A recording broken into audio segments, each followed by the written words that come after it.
Ciao, ¿qué tal gente? En este video verás el unboxing y review del control alámbrico de la marca Powera.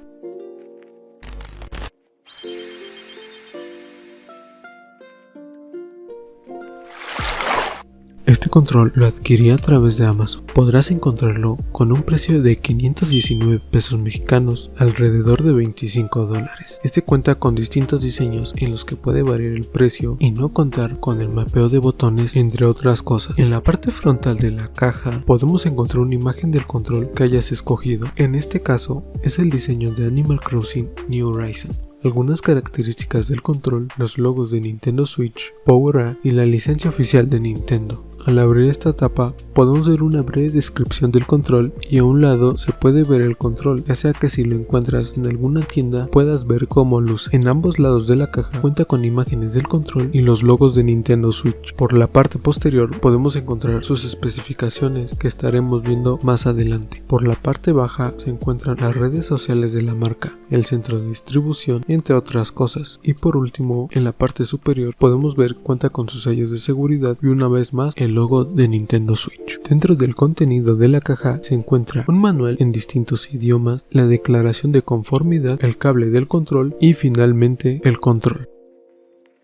Puedo decir que el control es muy bonito con su combinación de colores y su diseño en el que podemos ver distintos personajes del juego. Al agarrarlo se puede sentir que es muy ligero debido a que es alámbrico y funciona por medio de un cable USB a micro USB, el cual bien amarrado por un velcro está reforzado y mide 3 metros. Cuando este esté conectado se encenderá una luz ubicada en la parte del centro del control. Sus medidas son aproximadamente 15 centímetros de ancho, 11 centímetros de largo y una profundidad de 6 centímetros. Este pesa 147 gramos. Ambos joysticks son más pequeños a comparación de un Pro Controller. Los rings son antifricción para un movimiento más suave. La sensación de los botones no es tan rígida. La cruceta es un poco más dura que los botones y los botones de home, más, menos y de captura son más suaves que la mayoría de botones. Ambos gatillos ZL y ZR tienen esquinas puntiagudas y los gatillos L y R la sensación es un punto medio entre suave y rígida y de igual manera son un poco cortos al compararlos con un Pro Controller. Aún así no veo que afecte su funcionamiento o se presione algún gatillo de forma errónea. Debajo del control cuenta con una entrada de 3.5 milímetros para audífonos. Por la parte posterior se sitúa un botón ubicado en la parte baja y media del control que sirve para mapear ambos botones de los costados. Para configurar ambos botones tendrás que dejar presionado el botón del medio durante unos segundos hasta que la luz ubicada en la parte delantera del control comienza a parpadear, indicando que seleccionemos el botón que queremos que haga la misma acción cada vez que presionemos el botón de atrás. Una vez seleccionado nuestro botón, solo queda elegir cuál de ambos botones usaremos para que reproduzca la misma acción del botón seleccionado.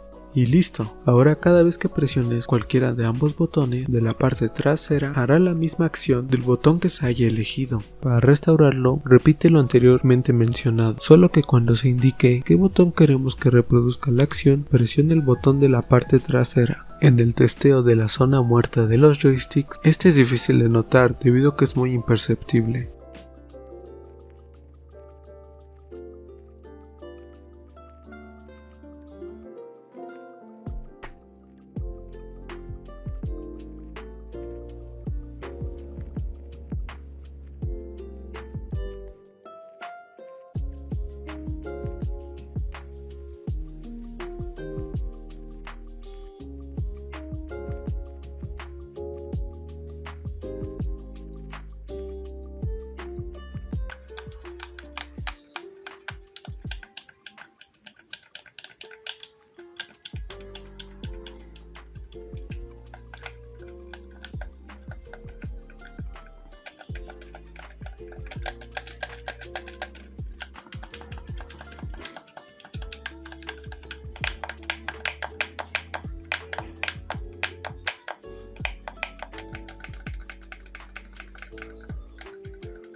Una contra un poco absurda de este control no es que se necesite un cable para poder usarlo, ya que como te dije anteriormente, este viene reforzado y existen versiones inalámbricas. La contra aquí es que la entrada tipo C es muy pequeña, por lo que si el cable se rompe tendrás que batallar un poco para encontrar uno que le quede. Al no contar con un lector de amiibos, tendrás que usar tus Joy-Cons para poder usarlos. Una contra que no le puede llegar a agradar a algunos es la falta de vibración tanto HD como normal, ya que este control no cuenta con ninguna de estas. Esta desventaja se podría considerar como una necesidad debido a que muchos juegos te piden utilizar el giroscopio o simplemente para una mejor experiencia de juego puede ser más cómodo usar el giroscopio. La mayoría del diseño de estos controles son muy bonitos y uno de los principales motivos por el cual lo elegí. Una ventaja que lo considero a la hora de jugar es lo liviano de este control, pues este no cansa tanto como lo pueden llegar a ser otros mandos. Una característica que me gustó mucho con la que cuenta este mando es el poder conectarle audífonos, ya que no solo servirá para comunicarte durante tus partidas, sino que también podrás usarlo para escuchar los sonidos del juego, por si lo que quieres es no molestar a las personas que estén alrededor de ti o durante horas de juego nocturnas. Esto podría ser una gran opción. El mayor atractivo de este control es sin duda el mapeo de botones, pues con esto suele ser más cómodo al usarlos en distintos juegos. Un punto positivo que considero de este control es su precio, dado que durante el año lo puedes encontrar con distintos descuentos rondando entre los 14 a los $23.